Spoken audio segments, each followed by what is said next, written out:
अस्सलाम वालेकुम। रात के इस पहर हो चुके हुए हैं 12:34 और पाकिस्तान में अर्ली मॉर्निंग यानी कि फजर की अजान हो रही होगी या होने वाली होगी। और इस पहर जो है लाहौर की सड़कों में पाक अफवाज के जो जवान हैं वो मार्च कर रहे हैं। पाक अफवाज के नौजवान इस पहर मार्च क्यों कर रहे हैं, इसके ऊपर बात करेगी। बिहाइंड द स्टोरी क्या चल रही है, क्यों पाक फौज जो है इस वक्त आवाम के दरमियान और इतनी मैसिव तादाद में रोडों पर निकल आई है। दूसरी तरफ जनरल अयूब के जो पोते हैं उमर अयूब, वो पार्लियामेंट के अंदर खड़े होते हैं और कहते हैं कि जी जो DGISPR ने प्रेशर किया है हम उसको रिजेक्ट करते हैं क्योंकि वो पाकिस्तान के आइन और कानून के खिलाफ है। वो एक सियासी प्रेशर थी और हम उसको रिजेक्ट करते हैं। दूसरी तरफ इमरान खान साहब जो हैं वो ख़त लिखने जा रहे हैं पाकिस्तान के आर्मी चीफ को। अब मेरा एक सवाल है कि जनरल अयूब का पोता पार्लियामेंट के अंदर खड़े होके उस जनरल अयूब का पोता जिसने पाकिस्तान के आइन को तोड़ा था और मार्शल लॉ लगाया था, आप पाकिस्तान के आइन को तोड़ मरोड़ के कूड़े की रत्ती में फेंक दिया था। अब वो जनरल अयूब के पोते साहब जो है वो हमें पाकिस्तान के पार्लियामेंट के में खड़े होकर लेक्चर देते हैं कि जी पाक अफवाज जो है वो आइन और कानून के खिलाफ प्रेशर करती है।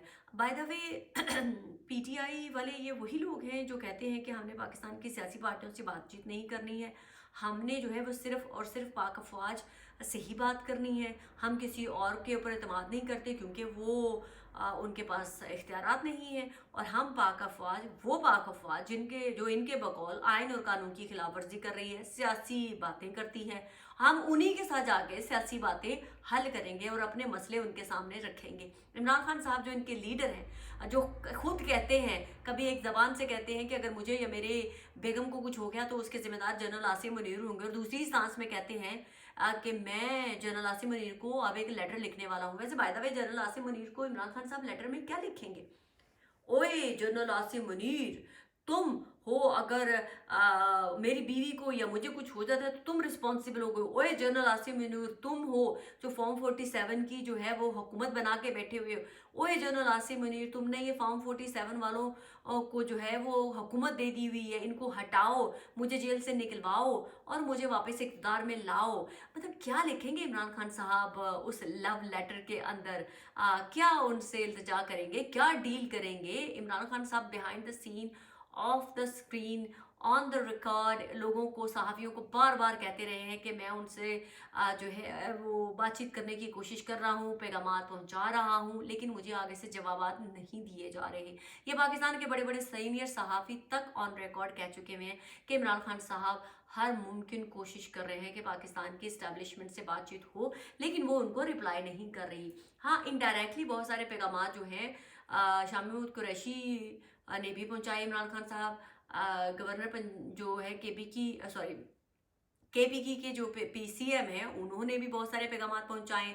मैंने बहुत पहले कहा था कि अब वहाँ से उन्होंने कहा है कि हम किसी भी किस्म की कोई भी बात जो है वो इमरान खान या तहरीक इंसाफ से नहीं करेंगे। अगर इनके कोई केसेस पेंडिंग है तो वो अदालतें जाने, उनके काम जाने, और अगर कोई पॉलिटिकली इनके कोई इश्यूज हैं तो वो सियासी पार्टियों के साथ हल करें। हमने कोई भी किसी भी किस्म की जो है वो बात इमरान खान साहब से नहीं करनी, क्योंकि इमरान खान साहब ने जो शराइत पहले रखी थी कि मैं अगर कुछ चीज़ों पे एग्री कर जाता हूँ तो मेरे गारंटर को, वो गारंटर भाग चुके हुए हैं। अब इमरान खान साहब कोई भी ऐसा शख्स नहीं है जिसको आप बीच में लाकर जो है आपको सेटिस्फाई किया जा सके। अगर आपके ऊपर एतबार करने के लिए कोई भी तैयार नहीं है। इमरान खान साहब आपका इम्पल्सिव जो बिहेवियर है वो आपको बार बार लेट डाउन कर रहा है। आप एक ही सांस में कभी कहते हैं कि मैं पाकिस्तान फौज है तो पाकिस्तान है, और दूसरी सांस में आप पाकिस्तान के आर्मी चीफ उस इदारे के मेन हेड के ऊपर टारगेट करते हैं और उनको कॉन्ट्रोवर्शियल बनाने की कोशिश करते हैं। तो इमरान खान साहब दूसरी तरफ जो है आज़ाद कश्मीर के अंदर जब फसादात फैलाए जा रहे हैं या हो रहे हैं, उसको आपकी पूरी जो तहरीक इंसाफ के जो लोग सोशल मीडिया पे बैठे हुए हैं वो उसको ग्लोरीफाई कर रहे हैं और वो बता रहे हैं कि ये इंतशार जो है वो पाकिस्तान तक भी फैल सकता है। अब इमरान नवाज शरीफ साहब की तरफ ही देख लीजिए। नवाज शरीफ साहब ने पहले बहुत बयानियां बनाने की कोशिश की। मैं पहले दिन से कह रही हूँ कि इमरान खान साहब, नवाज शरीफ साहब जो हैं वो किसी भी तरीके से अब एंटी एस्टेब्लिशमेंट बयानियां नहीं बना पाएंगे, क्योंकि वो बनाते हैं तो बेटी की हुकूमत दाव पे लगेगी। भाई जो है वो नहीं उनके साथ खड़ा होगा, पार्टी के उनके अपने लोग उनके साथ खड़े नहीं होंगे, तो नवाज शरीफ साहब ट्रबल में जाएंगे। लिहाजा इरफान सदीकी साहब सामने आते हैं, उन्होंने कहा है कि जो राना सनाउल्लाह ने जो स्टेटमेंट दी है इमरान खान से मुतालिक ठीक है कि इमरान खान जो नवाज शरीफ साहब हैं वो किसी भी किस्म की कोई भी पॉलिटिकल सियासी कैदियों पे यकीन नहीं करते हैं, लेकिन नवाज शरीफ साहब जो है वो 9 मई के वाक़े के साथ खड़े हैं और उन लोगों को करारदार सज़ा दिलवाने के हक़ में है। और उनका ये भी कहना था कि वो इदारों के साथ भी खड़े हैं। तो मतलब इरफान सिद्दीकी साहब ने बहुत क्लियरली बता दिया कि इमरान खान साहब मुजरिम है और नवाज शरीफ साहब किसी भी मुजरिम के साथ खड़े नहीं होंगे। नवाज शरीफ साहब का जो अपना खुद बयानिया था, उनके लोगों ने उनको समझा दिया है।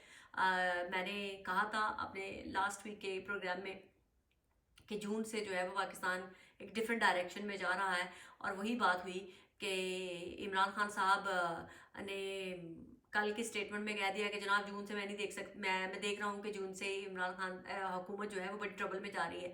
तो मैंने अपना वो ट्वीट जो है वो मेंशन किया कि सॉरी इमरान खान साहब, जून का महीना मैंने कहा था कि जून से शुरू होगा, अब आप लेट हो गए, ट्रेन मिस कर दी, सबसे पहले मैंने ये बात की थी। तो खैर ये तो चले एक मजाक में एक ऑन द रिकॉर्ड भी बात हो गई कि मैंने सबसे पहले मेंशन किया था कि जून से पाकिस्तान में जो है वो कैसे हालात जाने जा रहे हैं। अब दूसरी तरफ जो है वो पाक अफवाज के जो लोग हैं वो इस वक्त लाहौर की सड़कों पर क्यों हैं? आज़ाद कश्मीर के हालात को ऐसे पोर्ट्रे किया जा रहा है, कुछ ऐसे विजुअल्स जो हैं जब पाक अफवाज की गाड़ियां गुजर जाती हैं तो पीछे से लोगों ने पत्थर मारे हैं, और ये बताने की कोशिश की जा रही है कि पाकिस्तान की जो अवाम है आज़ाद कश्मीर के अंदर, वो इस वक्त पाक अफवाज से जो नफरत है वो पीक की कर रही है, पाकिस्तान के झंडे उतारे जा रहे हैं। मेरे ख्याल से मैं आप लोगों को बहुत ही क्लियरली ये बता दूं तो कि पाक अफवाज बहुत ही एग्रेसिवली अब बिहेव करने जा रही है। अगर लोगों को ये शक था, जो ये फैलाने की तासुर कोशिश कर रहे थे कि शायद पाक अफवाज जो है वो लोगों में आने में कंफर्टेबल नहीं है और वो तो लोगों से मिलना भी नहीं, लोगों में से डरे हुए हैं, यूनिफॉर्म भी पहन के बाहर नहीं आना चाहते, सो ऑन, जिस तरह से प्रोपेगेंडा करके फैलाया जा रहा था, तो उस मिथ को तोड़ने का वक्त आ गया है। मेरे ख्याल से हमारे अदारे अब बहुत ही फ्रंट फुट पे आके खेलेंगे और वो लोगों में बहुत ही ज़्यादा नज़र आएंगे आप लोगों को, और वो लोगों के अंदर उनकी एक्टिविटीज़ भी पहले से ज़्यादा होती हुई नज़र आएगी, ताकि जो सियासी लोग जो बाहर भगौड़े बैठे हुए हैं या पाकिस्तान के अंदर ये तासुर फैलाने की कोशिश कर रहे थे कि पाक अफवाह जो है वो उनके दरमियान जो है वो अवाम का फासला बढ़ता जा रहा है, वो उस फासले को कम से कम करते हुए नजर आएंगे। दूसरी तरफ पार्लियामेंट के अंदर जनरल अयूब के पोते ने जब एक स्टेटमेंट दी, तो मैंने तो पहले ही कहा कि ये जनरल अयूब साहब के पोते जो हैं, देखो ज़रा किस मुंह से बात कर रहे हैं। अगर आइन और कानून की ही बात की तो पहले तो अपने दादे की कब्र से निकालें और फिर उनको सजा दें।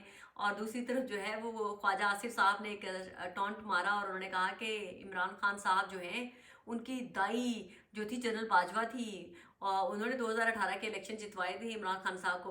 तो वैसे मुझे बड़ी हंसी आई, ख्वाजा आसिफ साहब आप भी वही हैं जो 2018 में आपकी भी दाई जो है वो by the way general Bajwa ही थे, क्योंकि आपको भी सीट जनरल बाजवा ने जितवाई थी। आपका अपना रिकॉर्ड, आपकी स्टेटमेंट ऑन रिकॉर्ड है और आपने कहा था ख्वाजा आसिफ साहब के मेरी भी हालात कुछ रिजल्ट नहीं आ रहे थे, तो मैंने जनरल बाजवा को फ़ोन करके कहा कि देखिए ज़रा कुछ करें। तो मेरे ख्याल से अगर ख्वाजा आसिफ साहब अगर आप ये कहते हैं कि इमरान खान की दाई भी जनरल बाजवा ही थी, तो आपकी दाई भी जनरल बाजवा थी, क्योंकि आप दोनों बकौल आपके कि इमरान खान जनरल बाजवा के जीते हैं। तो आपने तो खुद एडमिट किया था कि जनरल बाजवा साहब ने वो आपकी हेल्प की थी।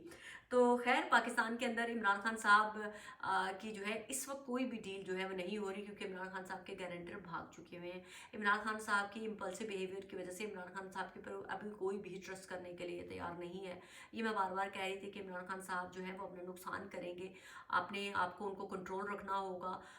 जिस तरह की वो बातें कर रहे हैं और उनके लोग जो बाहर बैठ के बातें कर रहे हैं और जो इंतशार फैलाने की कोशिश कर रहे हैं वो वेलकम नहीं है।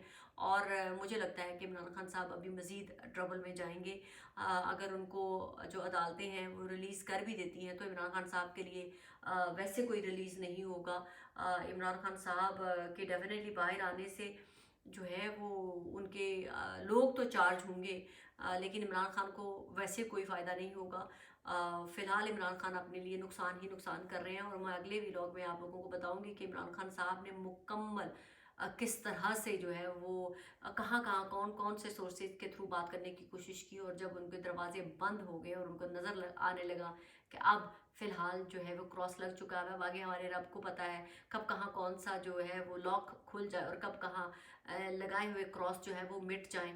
फ़िलहाल इमरान खान साहब के लिए किसी भी किस्म की माफ़ी या किसी भी किस्म की नरमी ना करने का ही फैसला हुआ है। पाकिस्तान जिंदाबाद।